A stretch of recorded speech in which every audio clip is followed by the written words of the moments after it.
Hablaron mal de vos, dijeron que estabas bajoneado, que no tenías la cabeza enfocada en la selección paraguaya.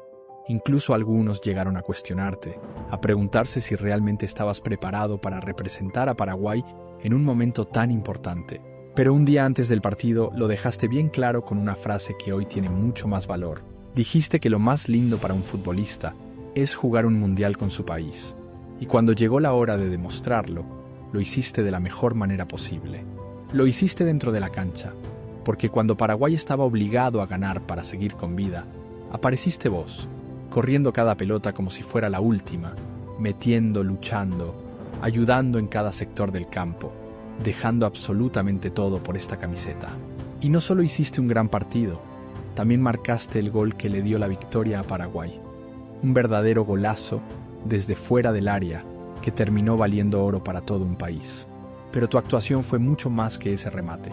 Cuando Paraguay quedó con un jugador menos, seguiste corriendo, seguiste metiendo, ayudaste en la marca, colaboraste en defensa, acompañaste los ataques y mostraste el carácter que necesita una selección para competir en un mundial.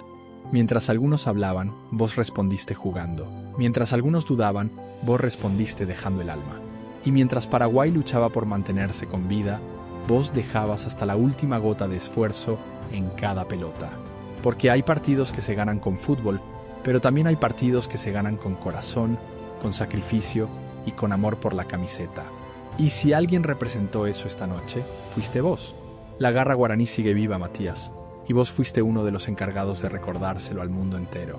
Gracias por creer, gracias por luchar, y gracias por representar a Paraguay como lo hiciste esta noche, Matías Galarza.